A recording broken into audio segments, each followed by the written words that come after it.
Assalamualaikum warahmatullahi wabarakatuh. Innal hamdalillah nahmaduhu ta'ala wa nasta'inuhu wa nastaghfiruh wa na'udzu billahi min shururi anfusina wa min sayyiati a'malina. من يهده الله فلا مضل له ومن يضلله فلا هادي له أشهد أن لا إله إلا الله وحده لا شريك له وأشهد أن محمدا عبده ورسوله. يا أيها الذين آمنوا اتقوا الله حق تقاته ولا تموتن إلا وأنتم مسلمون.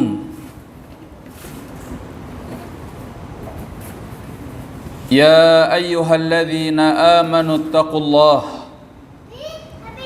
وقولوا قولا سديدا يصلح لكم أعمالكم ويغفر لكم ذنوبكم ومن يطع الله ورسوله فقد فاز فوزا عظيما.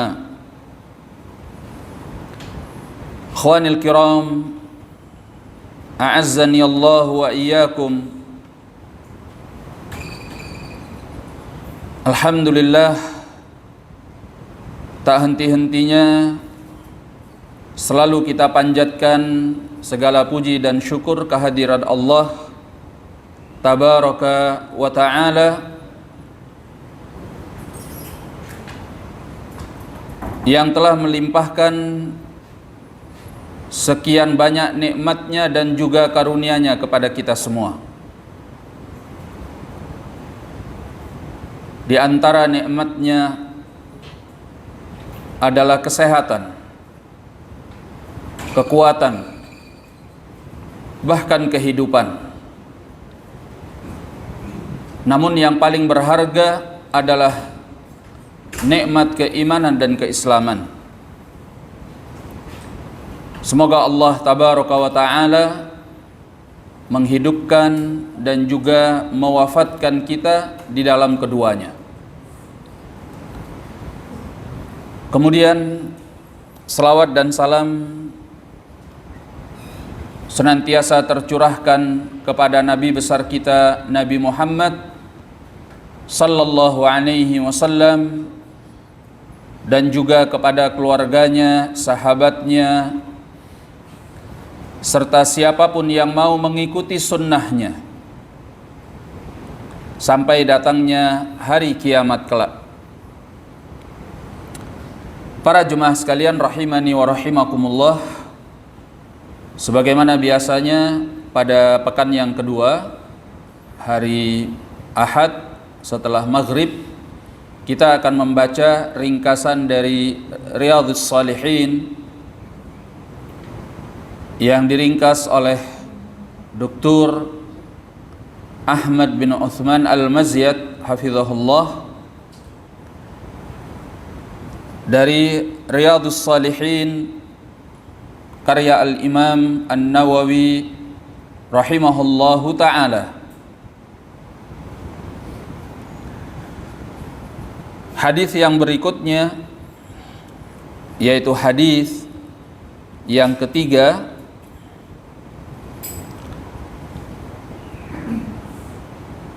qala rahimahullah wa an Jabir bin Abdullah radhiyallahu ta'ala anhuma, dari Jabir bin Abdullah, semoga Allah meridhai keduanya. Qala, beliau berkata, kunna ma'an Nabi sallallahu alaihi wasallam fi ghazah. Dahulu kami pernah bersama Nabi sallallahu alaihi wasallam dalam sebuah peperangan. Faqal, maka beliau bersabda, inna bil madinati la rijalan, sesungguhnya di kota Madinah itu ada beberapa orang. Masirtum masiran, tidaklah kalian menempuh sebuah perjalanan. Wala qata'tum wadiyan, dan tidak pula kalian menuruni sebuah lembah. Illa kanu ma'akum, melainkan mereka selalu bersama kalian. Habasahumul marad, yang menahan mereka adalah sakit. Wa fi riwayah, dalam sebagian riwayatnya, illa syarakukum fil ajr, melainkan mereka menyertai kalian dalam hal pahala.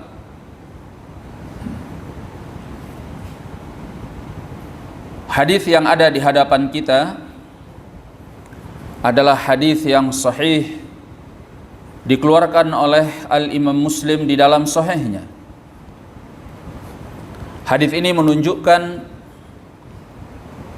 bahwasanya setiap orang tergantung niatnya. Apabila seorang telah meniatkan sesuatu yang baik, amalan yang saleh, kemudian dia ditahan oleh uzur sehingga tidak bisa melakukan amalan tersebut, dia mendapatkan pahala niatnya, walaupun dia tidak mendapatkan pahala amalannya, karena dia tidak melakukan amalan tersebut, namun niatnya diberi pahala oleh Allah. Di dalam hadis yang mulia ini, Nabi sallallahu alaihi wasallam mengatakan, inna bil Madinah la rijalan, sungguhnya di kota Madinah itu ada beberapa orang. Masirtum masiran wala qata'tum wadiyan, tidaklah kalian menempuh sebuah jalan atau menuruni sebuah lembah, illa kanu ma'akum, melainkan mereka bersama kalian. Bukan bersama para sahabat yang pergi untuk berperang, yang menempuh perjalanan dan menuruni lembah secara fisik, mereka tetap berada di kota Madinah, namun secara pahala mereka mendapatkan pahala niatnya. Apa yang menahan mereka untuk berangkat pergi berperang di jalan Allah? Nabi mengatakan habasahumul marad, yang menahan mereka itu adalah sakit. Maka disebutkan dalam sebagian riwayatnya, illa syarakukum fil ajr, melainkan mereka juga menyertai kalian dalam hal pahala. 6. Ini kondisi orang yang berniat untuk pergi perang namun ditahan oleh karena uzur. Mereka mendapatkan pahala niatnya.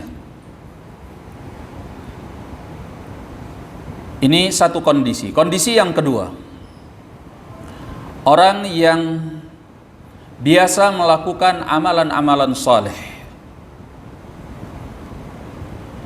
namun suatu saat mereka tertahan karena uzur.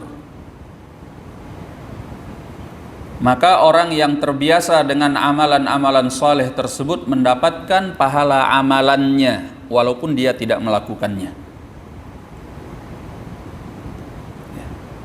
Ini berdasarkan kepada sabda Nabi sallallahu alaihi wasallam di dalam riwayat Al-Bukhari, di mana Nabi alaihi salatu wassalam pernah bersabda, idza maridhal abdu, apabila seorang hamba itu sakit, au safar, atau dia berpergian jauh, kutiba lahu ma kana ya'maluhu, maka dituliskan pahala yang biasa dia amalkan. Sahihan muqima, ketika dia dalam keadaan sehat maupun muqim. Artinya dia mendapatkan pahalanya secara sempurna, padahal dia tidak mengamalkannya. Kenapa? Karena amalan yang dia tinggalkan adalah amalan yang biasa dia lakukan ketika sehat. Namun ketika sakit dia tertahan, tapi pahalanya terus mengalir, tidak dikurangi oleh Allah.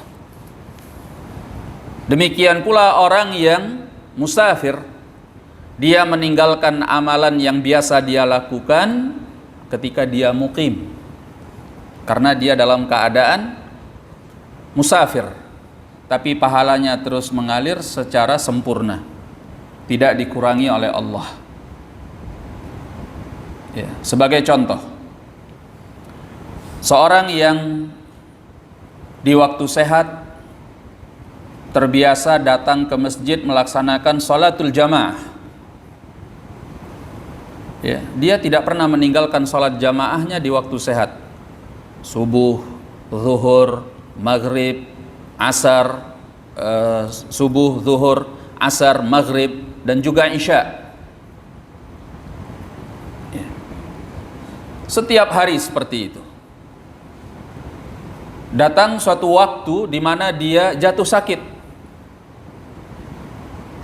sehingga sehari, 2 hari, 3 hari dia sakit, dia tidak bisa datang ke masjid untuk melaksanakan sholatul jamaah.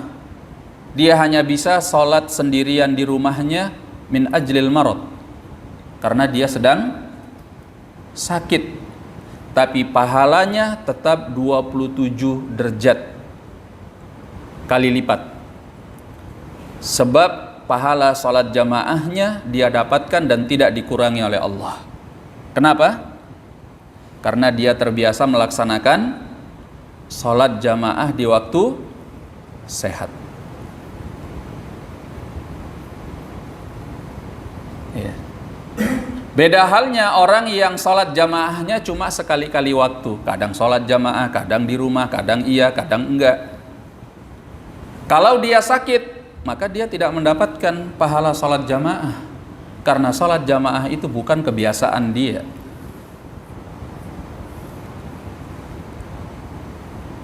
Bukan kebiasaannya di waktu sehat. Ya. Maka pergunakanlah waktu sehat untuk beribadah kepada Allah. Lakukan amalan-amalan soleh yang kita mampu. Sholat jamaah di masjid, ya, membaca Al-Quranul Karim yang rutin. Jadikan itu sebagai kebiasaan.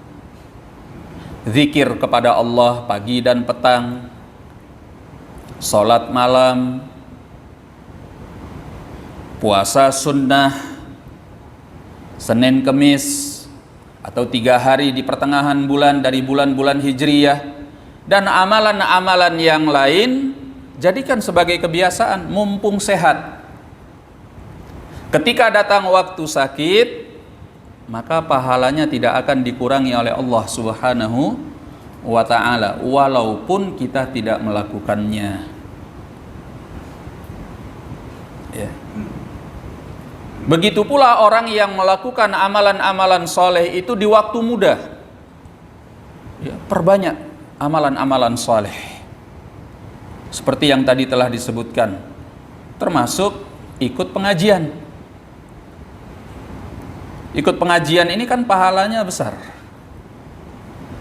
Nah, suatu saat kalau datang uzur dari Allah sehingga kita tidak bisa melakukan kebiasaan kita mengamalkan amalan-amalan saleh yang sudah kita biasakan, pahalanya tetap mengalir secara sempurna, tidak dikurangi oleh Allah Subhanahu wa ta'ala. Karena kita nggak mungkin selamanya sehat, kita nggak mungkin selamanya muda. Ya, datang waktu sakit Dan yang pasti juga datang waktu tua, ya, di mana kita tidak lagi mampu untuk melakukan amalan-amalan saleh seperti kita sehat dan di masa muda. Ya, tiba-tiba stroke. Banyak sekarang yang stroke walaupun masih muda. Ya. Datang penyakit-penyakit yang kita tidak bisa melakukan amalan-amalan soleh tersebut. Juga demikian, kalau kita sudah tua tidak lagi seperti waktu masih muda, nggak mampu melakukan sholat dengan panjang, rakaat yang banyak, nggak mampu untuk membaca Al-Quran secara lebih banyak seperti waktu muda dan lain sebagainya. Maka ketika ada kesempatannya, jadikan sebagai kebiasaan. Kalau nanti datang uzur di masa sakit atau di masa tua, pahalanya tetap mengalir kepada kita tanpa dikurangi oleh Allah. Ya, demikian pula yang muqim. Di waktu kita ada di tempat, kita tidak berpergian jauh, kita tidak sibuk, manfaatkan waktunya untuk beramal dengan amalan saleh. Ketika kita musafir, kita nggak bisa misalnya melaksanakan sholat sunnah rawatib karena tidak dilakukan oleh Nabi SAW di dalam safarnya. Tapi kalau kebiasaan kita ketika muqim, kita menjaga sholat-sholat sunnah rawatib kita qabliyah dan ba'diyah, pahalanya tetap mengalir tanpa dikurangi oleh Allah Subhanahu wa ta'ala. Ya, begitu pula dengan amalan-amalan yang lain. Maka ini dua kondisi. Kondisi yang pertama, orang yang meniatkan suatu kebaikan, amalan saleh, tapi dia terhalangi oleh uzur. Maka dia mendapatkan pahala niatnya, walaupun dia tidak mendapatkan pahala amalannya, karena dia tidak jadi melaksanakannya. Baik, sudah niat ingin pergi pengajian, udah niat banget, ketika akan pergi hujan deras, sementara kita tidak punya kendaraan yang melindungi kita dari air hujan, takut basah. Sampai di majelis sudah basah kuyup, akhirnya nggak jadi pergi. Maka dia mendapatkan pahala niatnya, walaupun dia tidak mendapatkan pahala amalannya. Ya. Dan begitulah pada amalan-amalan yang kita dihalangi oleh uzur padahal kita sudah meniatkannya, maka pahala niat kita dapatkan. Keadaan yang kedua, orang yang biasa melakukan amalan-amalan saleh tapi kemudian datang uzur, dia tidak bisa melaksanakannya, maka amalan soleh yang biasa dia laksanakan, pahalanya tetap mengalir kepada orang tersebut tanpa mengurangi pahalanya sedikit pun. Pahalanya sempurna diberikan oleh Allah Subhanahu wa ta'ala. Baik, kemudian di antara pelajaran yang bisa kita ambil di dalam hadis ini, bahwasanya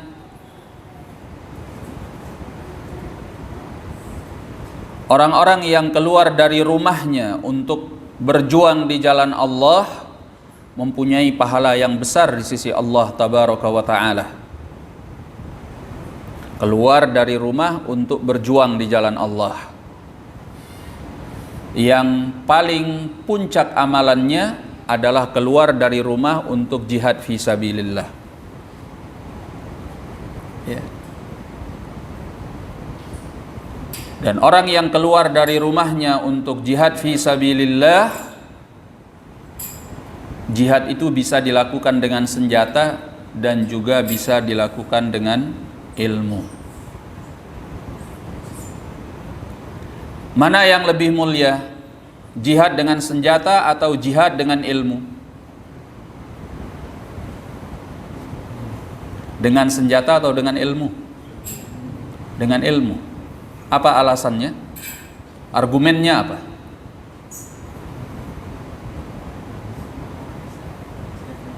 Hah? Iya, semua orang bisa berjihad dengan senjata. Cleaning service, tukang becak, tukang bakso, ya, siapapun bisa berjihad dengan senjata. Ya. Mau dia faham agama atau jahil tentang agama, semua bisa jihad dengan senjata. Maka jihad dengan senjata itu jihadnya orang awam. Semua orang bisa. Tapi jihad dengan ilmu, dengan hujjah, dengan dalil dari Al-Quran dan Sunnah Nabi Sallallahu Alaihi Wasallam, jihadul khawas, jihad orang-orang istimewa, jihad yang hanya bisa dilakukan oleh para anbiya dan para rasul alaihi wassalatu wassalam, dan juga kemudian dilakukan setelahnya oleh para ulama dan murid-murid para ulama, orang-orang yang membawa ilmu. Gak semua orang bisa.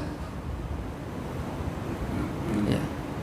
Maka barang siapa yang keluar dari rumahnya dalam rangka berjihad, berjuang untuk agama Allah, apakah dengan senjatanya atau dengan ilmunya, maka dia fi sabilillah, di dalam perjuangan di jalan Allah tabaraka wa ta'ala, pahalanya besar.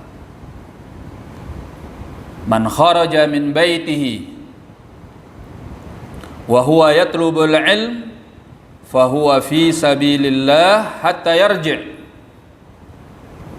Datang dalam riwayat sunnah pernyataan Nabi sallallahu alaihi wasallam, barang siapa yang keluar dari rumahnya dalam keadaan dia menuntut ilmu, maka dia berada di jalan Allah, berjuang di jalan Allah sampai dia pulang. Ya. Maka kita dalam perjuangan di jalan Allah, ini adalah jihadul ilm yang lebih mulia daripada jihad bil aslihah, jihad dengan senjata. Ini jihadnya para nabi dan para rasul serta para ulama dan orang-orang yang mengikuti warisan mereka, sehingga pahalanya besar di sisi Allah tabaraka wa ta'ala.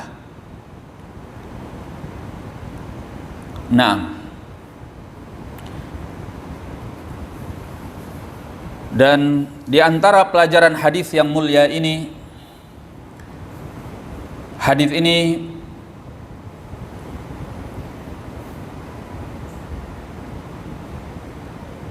menunjukkan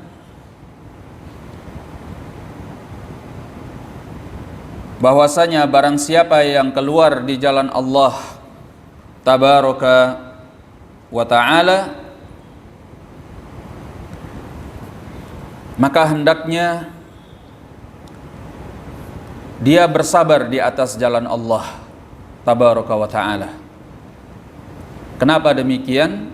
Karena seperti yang disebutkan di dalam hadis, berjuang di jalan Allah itu tidak mudah, karena dia akan menempuh perjalanan jauh dan akan menuruni lembah dan mendaki bukit, dan ini tentunya amalan yang tidak mudah. Ya. Maka barang siapa yang berjuang di jalan Allah, apakah dengan senjatanya ataupun dengan ilmunya, dia harus sabar. Yasbir alal masyaq, dia harus sabar atas kesulitan-kesulitan yang dia hadapi, karena jalannya tidak akan mudah. Memperjuangkan agama Allah itu tidak dihiasi dengan perkara-perkara yang menyenangkan, tetapi akan menghadapi berbagai macam kesulitan. Ya. Orang yang tidak mau sabar berjuang di dalam menuntut ilmu agama, maka dia bukan seorang pejantan tangguh. Iya. Cemen. Kenapa cemen? Iya. Karena hanya orang-orang yang mempunyai jiwa yang kuat, lelaki sejati yang mampu sabar dan kuat untuk belajar berjuang di dalam mempelajari agama Allah tabaraka wa ta'ala.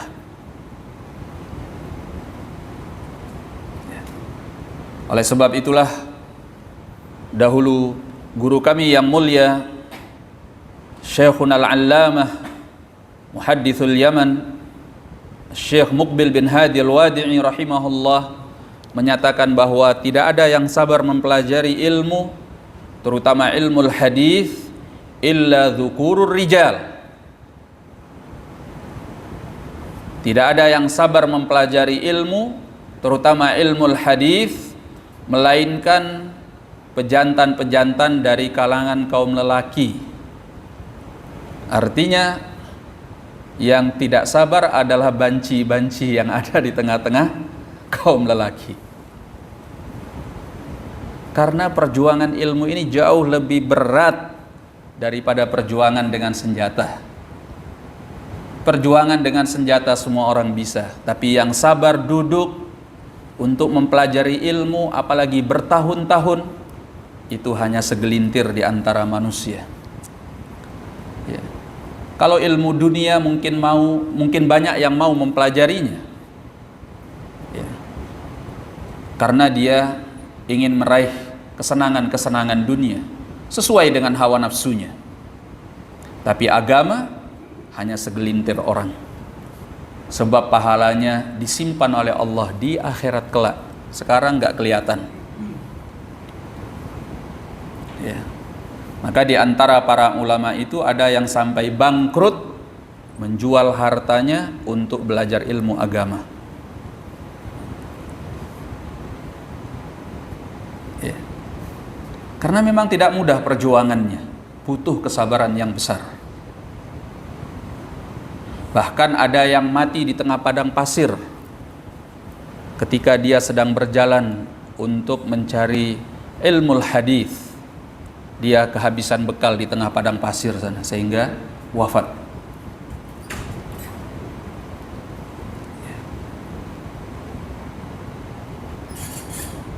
Oleh sebab itu, maka orang yang berjuang di jalan Allah yasbir, dia harus sabar. Baik yang berjuang dengan senjatanya atau yang berjuang dengan ilmunya di dalam menyebarkan ilmu ataupun mempelajari agama Allah tabaraka wa ta'ala. Ya. Kemudian di antara pelajaran hadis yang mulia ini, Nabi sallallahu alaihi wa ala alihi wasallam menyatakan illa syarakukum fil ajr, melainkan mereka akan menyertai kalian dalam pahala. Orang yang melaksanakan sebuah amal, ya, dia berniat baik untuk melakukan sebuah amal soleh, kemudian dia melakukannya, tentu tidak sama dengan orang yang berniat baik namun tidak jadi melakukan amalan soleh yang dia niatkan. Lalu bagaimana dengan pernyataan Nabi sallallahu alaihi wasallam illa syarakukum fil ajr, melainkan mereka menyertai kalian dalam hal pahala? Maka para ulama menjelaskan yaitu pahala niatnya sama, tapi pahala amalannya tidak. Ya, ada orang yang membaca Al-Quran, dia mendapatkan pahala pada setiap satu hurufnya 10 kebaikan. Ada orang yang niat ingin membaca Al-Quran tapi nggak jadi, sama nggak pahalanya? Pahala amalannya tidak sama, tapi pahala niatnya, niat membaca Al-Quran sama. Ya. Disebutkan di dalam Hadis Abi Hurairah radhiyallahu taala anhuma, sebagaimana datang di dalam Sahih Al-Bukhari dan juga Sahih Muslim, bahwa orang-orang fakir dari kalangan as-sahabah radhiyallahu anhum menemui Nabi sallallahu alaihi wasallam. Mereka menyatakan, "Ya Rasulullah, sabaqana ahlud duthur bil ujur wan na'imil muqim." Wahai Rasulullah, orang-orang kaya yang punya harta telah mendahului kami dengan membawa pahala yang besar dan kenikmatan yang kekal abadi. Artinya apa? Disebutkan dalam sebagian riwayatnya bahwa orang-orang kaya itu yahujjun wa ya'tamirun wa yatasaddaqun wa yujahidun. Mereka bisa haji dengan hartanya, mereka bisa umrah dengan hartanya, mereka bisa sedekah dengan hartanya, mereka bisa berjihad dengan hartanya. Sedangkan orang-orang fakir bisa enggak? Enggak bisa. Karena enggak punya duit, enggak bisa haji, enggak punya duit, enggak bisa umrah, enggak punya duit, enggak bisa sedekah, enggak punya duit, bahkan enggak bisa jihad. Jihad itu membutuhkan persiapan dan perlengkapan.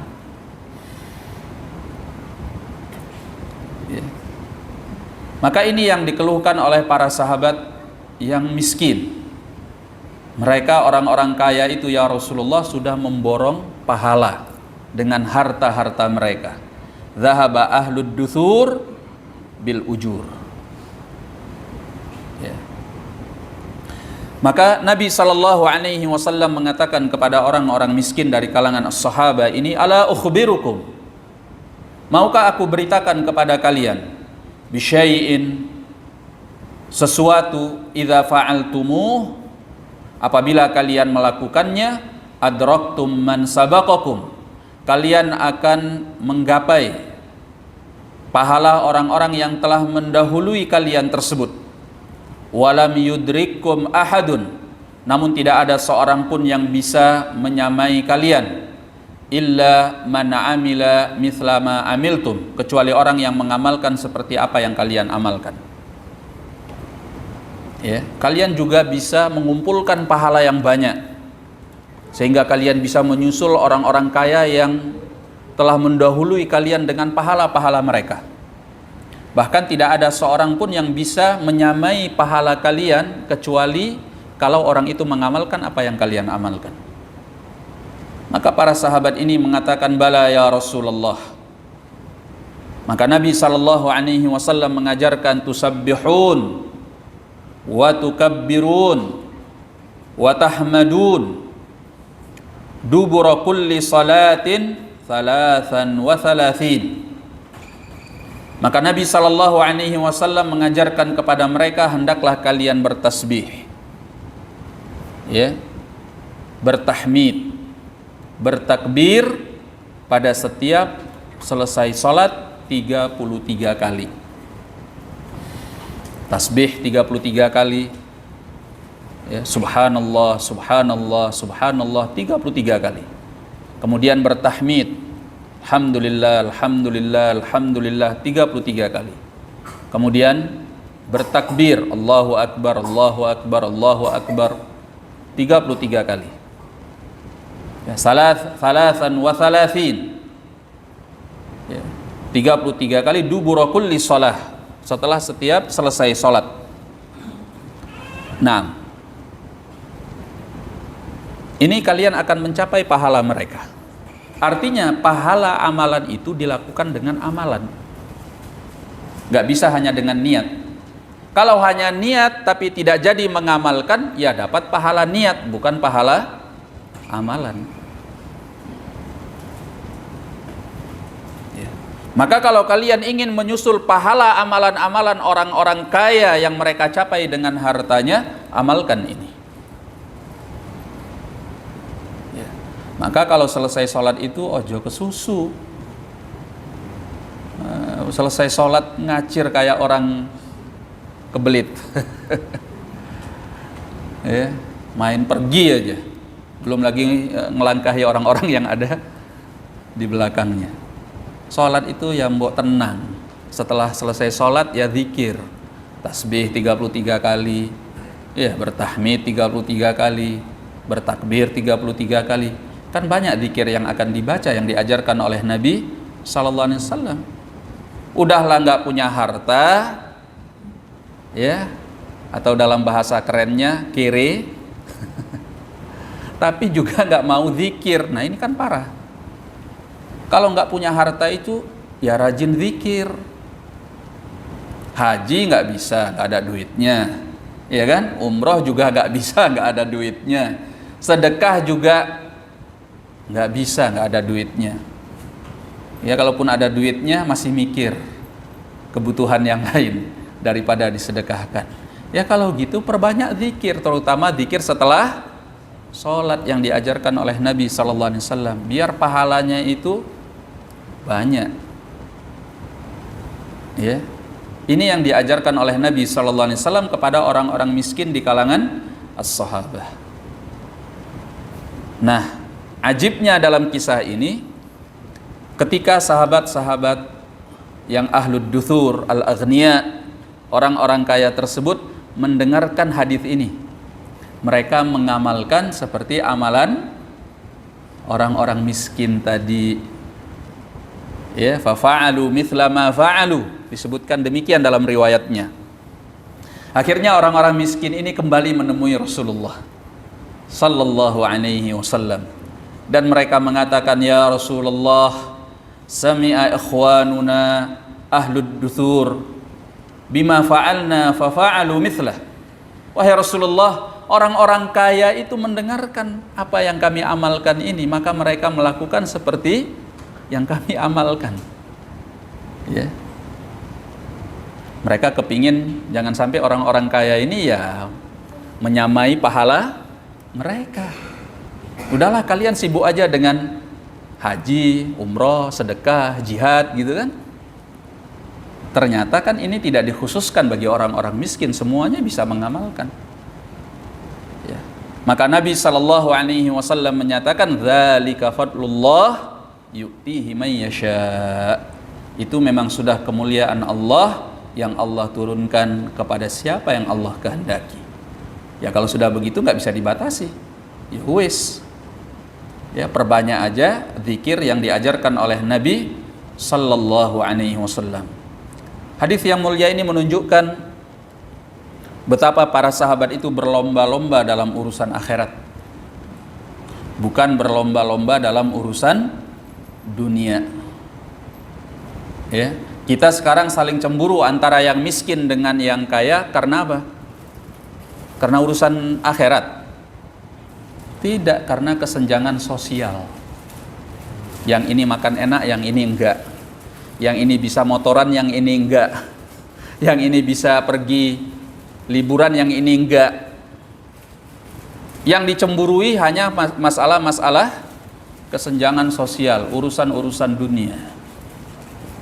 Ya. Sementara sahabat-sahabat Rasulullah sallallahu alaihi wasallam yang mereka cemburui dari yang lain adalah karena urusan akhirat. Kalau ada yang beramal lebih, dia ingin berlomba di dalam kebaikan. Ya. Kalau ada yang sholatnya masya Allah, dia ingin sholat sepertinya, kalau bisa lebih. Ya. Kalau ada yang puasa luar biasa, puasa sunnah, dia ingin puasa sepertinya, kalau bisa lebih. Berlomba di dalam kebaikan. Ya. Fastabiqul khairat, sebagaimana firman Allah di dalam Al-Quran. Berlomba di dalam kebaikan. Kalau kita dalam urusan akhirat, ya udah nanti aja. Oh, dia beramal toh. Ya udah, sekedar tahu aja.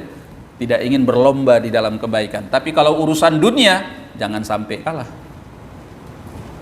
Ya, inilah kelemahan orang-orang di masa ini, berbeda dengan para sahabat Rasulullah sallallahu alaihi wasallam.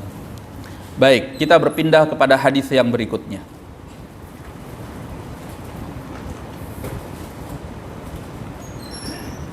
Qala rahimahullahu ta'ala,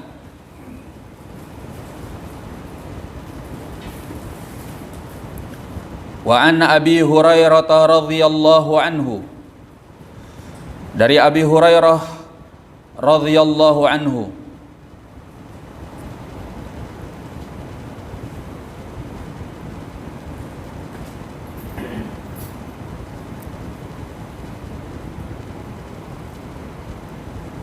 qala, beliau berkata, sami'tu Rasulullah sallallahu alaihi wasallam yaqul, aku mendengar Rasulullah sallallahu alaihi wasallam bersabda, innallaha la yanzuru ila ajsadikum wala ila suwarikum, sesungguhnya Allah tabaraka wa ta'ala tidaklah memandang kepada fisik-fisik kalian, jasmani kalian, wala ila suwarikum, dan tidak pula kepada bentuk-bentuk kalian, walakin, akan tetapi, yanzuru ila qulubikum, akan tetapi Allah tabaraka wa ta'ala melihat kepada hati-hati kalian.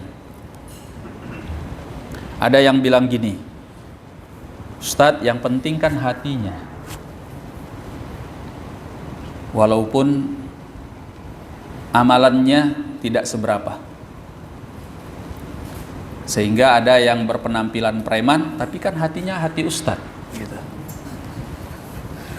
Penampilannya seperti rocker ya, rambut panjang, semuanya serba panjang ya, tidak ada kelihatan pancaran orang yang saleh seperti preman, tapi hatinya baik. Yang penting kan hatinya.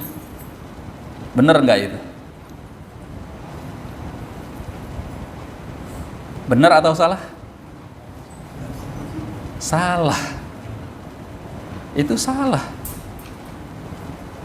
Memang di dalam hadis ini Nabi sallallahu alaihi wasallam menyatakan Allah tidak melihat kepada fisik-fisik kalian dan tidak pula kepada bentuk-bentuk kalian, tetapi Allah tabaraka wa ta'ala melihat kepada hati-hati kalian. Kalau hati seorang hamba itu baik, kalau hatinya adalah hati yang saleh, hati yang bertakwa, maka pancaran takwa dan kebaikan hati tersebut, kesolehan hati tersebut akan tampak pada lahiriahnya. Hati orang yang saleh akan terpancar di dalam penampilannya. Gak mungkin penampilan dia seperti preman. Kalau memang hatinya hati orang saleh, dia akan muncul di permukaan. Dia akan berpenampilan seperti penampilan orang saleh. Karena hati ini adalah komando semua anggota badan. Dia akan menggerakkan anggota badan sesuai dengan kondisinya. Kalau dia baik, dia akan menggerakkan anggota badan di dalam kebaikan. Kalau dia buruk, maka dia akan menggerakkan anggota badan di dalam keburukan.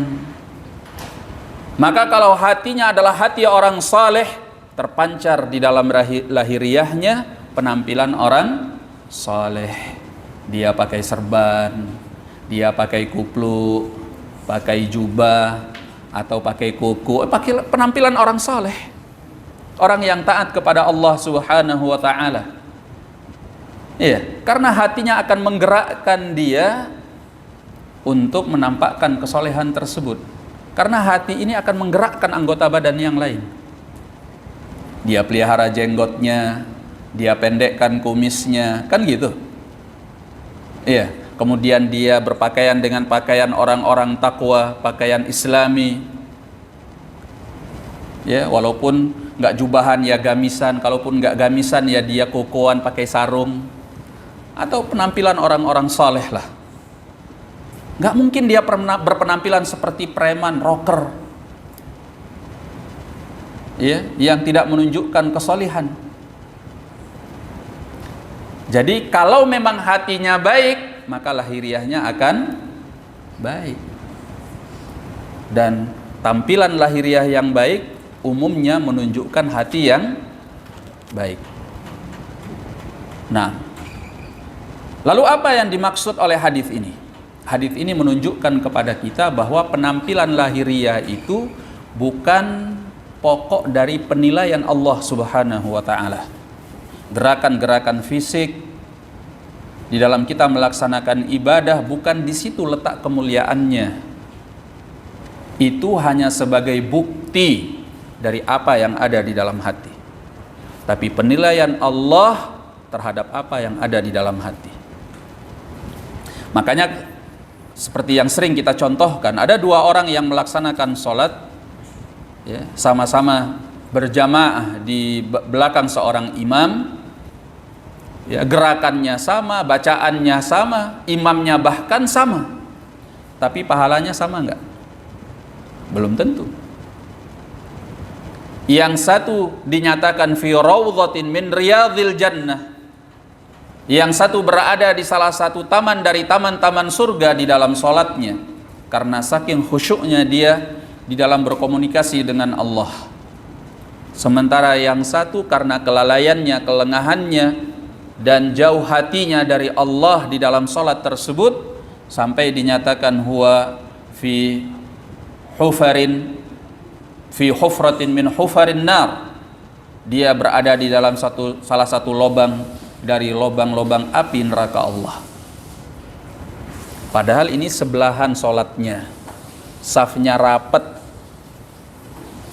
bacaannya sama, gerakannya sama, bahkan imamnya sama, tapi nilainya beda. Yang membedakan apa? Yang ada di dalam hati.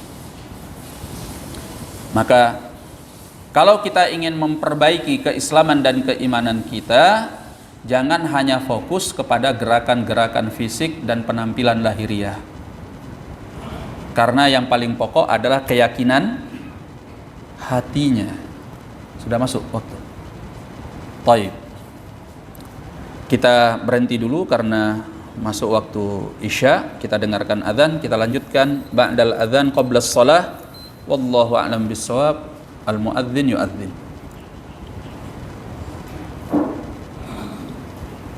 Allahu Akbar, Allahu Akbar. Allahu Akbar, Allahu Akbar. Allahu akbar, Allahu akbar. Asyhadu an la ilaha illallah. Asyhadu an la ilaha illallah. Asyhadu anna Muhammadar Rasulullah. Asyhadu anna Muhammadar Rasulullah.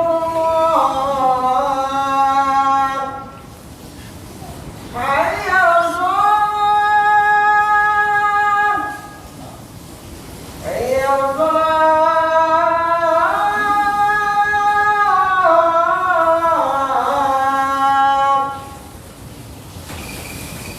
Hayya 'alas falah. Hayya 'alas falah.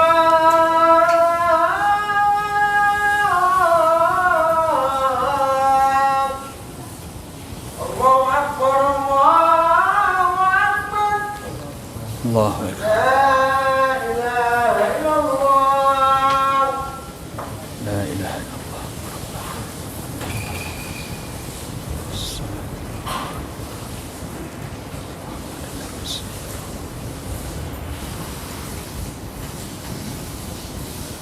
Naam. Bismillahirrahmanirrahim. Kita lanjutkan. Jadi Nabi sallallahu alaihi wasallam menyatakan bahwasanya Allah tidak melihat kepada fisik-fisik kalian dan tidak pula kepada bentuk-bentuk kalian, tetapi Allah melihat kepada hati-hati kalian. Maka keindahan iman yang sesungguhnya bukan gerakan-gerakan fisik atau penampilan-penampilan lahiriah. Keindahan iman yang sesungguhnya adalah apa yang diyakini di dalam hati, ya, yang berupa mentauhidkan Allah Subhanahu wa ta'ala, penghambaan diri yang totalitas kepada Allah Tabaraka wa ta'ala, ketulusan dan kemurnian kepada Allah, ketergantungan, kepasrahan, penyandaran diri kepada Allah. Itu yang dinilai oleh Allah Tabaraka wa ta'ala. Bahkan kita manusia ini juga meletakkan penilaian bukan pada semata-mata fisik, iya kan? Kalau seandainya ada seorang yang masuk dari pintu itu, sekarang ada orang yang masuk, Masya Allah, orangnya tinggi, besar, putih, ganteng, cakep, hidung mancung, ya, pokoknya perfect. Guess katanya orang sini ya.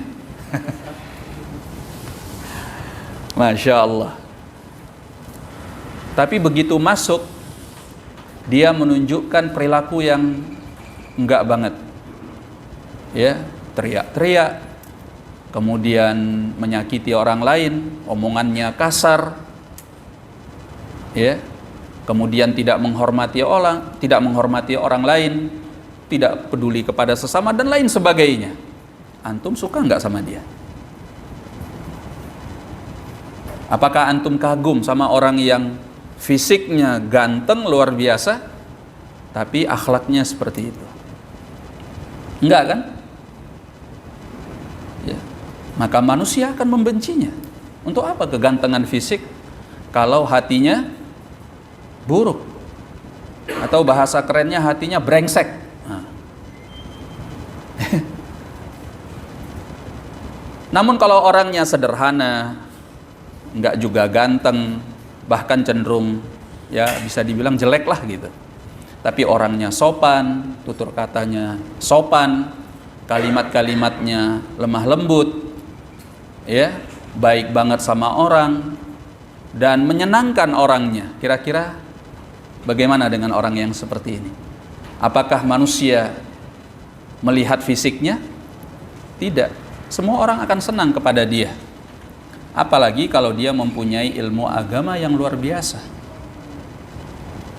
Ya. Oleh karena itu kalau kita membaca biografi para ulama kita kalau kita membaca biografinya, sebagian mereka dikatakan hidungnya kayak kacang, orangnya hitam legam, tapi fatwa di dunia Islam berputar pada dirinya karena dia ulama besar, seperti Atha bin Abi Rabah yang mantan budak. Sampai-sampai sebagian khalifah mengatakan kalau bukan karena ilmunya aku tinggalkan dia. Dimuliakan oleh Allah karena hatinya menyimpan ilmu agama, walaupun fisiknya enggak banget. Guru kami Syekhuna Syekh Ahmad bin Yahya An-Najmi rahimahullah, orangnya kecil, gemuk. Ya kalau secara fisik enggak banget memang, tapi ulama besar, alim kabir, mufti Saudi Arabia bagian selatan, daerah Jizan. Ya. Berputar padanya fatwa tentang ilmu-ilmu keagamaan. Hatinya menyimpan ilmu, keindahan hatinya mengalahkan fisiknya. Ya, apa istilahnya sekarang?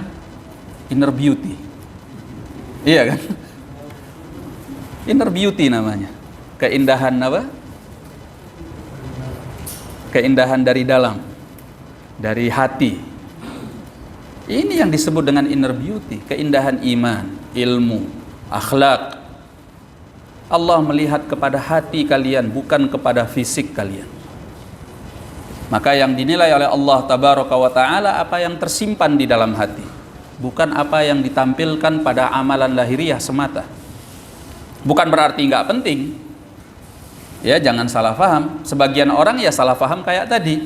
Yang penting kan hatinya, walaupun perbuatannya tidak. Itu salah kaprah namanya. Ya, orang yang baik hatinya akan menampilkan amalan dan tampilan yang baik, tampilan yang saleh. Tapi Allah tidak semata-mata menilai sesuai dengan fisik dan gerakan-gerakan lahiriah kita. Pokok penilaiannya kepada apa yang disimpan di dalam hati. Ya. Maka para jemaah sekalian rahimani wa rahimakumullah, hal yang pertama harus kita perbaiki, yang kita fokus untuk memperindahnya adalah hati kita. Perbaiki dulu hatinya. Ya. Kalau kita fokus di dalam memperbaiki keislaman hanya sekedar memperbaiki lahiriah, ya, gerakan-gerakan sholat, gerakan-gerakan ibadah, nanti ibadah-ibadah itu menjadi hambar rasanya. Kenapa? Karena ibadah-ibadah itu tidak ada jantungnya, tidak ada nyawanya, tidak ada ruhnya. Sebab pokok dari segala ibadah tersebut bukan gerakan-gerakan fisik, itu hanya bukti yang membuktikan apa yang ada di dalam hati. Pokoknya adalah apa yang kita simpan di dalam hati, apa yang kita yakini di dalam hati. Maka perbaiki hatinya.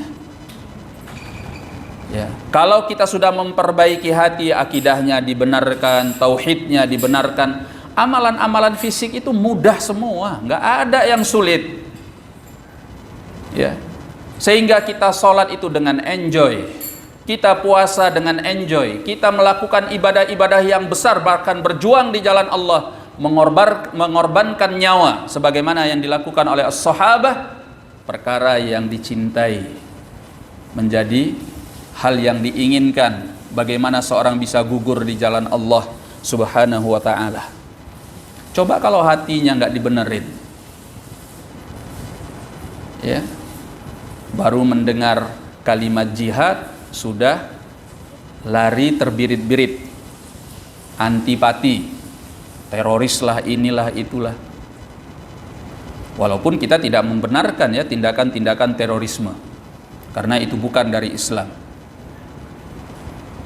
Nah, maka hati kalau dibenarkan, ibadah-ibadah itu menjadi mudah. Wa innahu la yasirun ala man yassarahu Allahu alaih. Nabi SAW mengatakan sungguhnya agama itu mudah bagi barang siapa yang dimudahkan oleh Allah Subhanahu wa ta'ala. Kalau hatinya benar, fisik akan mengikuti. Makanya sahabat itu kalau sudah sholat itu seperti batang kayu. Tahu batang kayu? Ya, disebutkan kalau sahabat itu sudah sholat, maka burung-burung akan hinggap di kepala-kepala mereka. Burung-burung itu menyangka bahwa mereka ini batang-batang kayu yang sudah mati, karena nggak gerak sama sekali dalam waktu lama. Saking khusyuknya. Ali bin Abi Thalib ketika terkena panah, dia minta panah itu dicabut dari tubuhnya ketika dia sholat. Karena dia kalau sudah sholat dia nggak ngerasa apa-apa, dia sudah terputus dari semua hubungan dunia.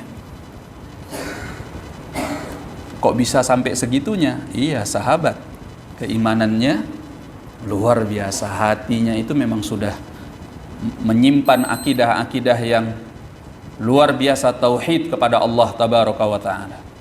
Maka benarkan hati sebelum membenarkan amalan-amalan fisik secara lahiriah.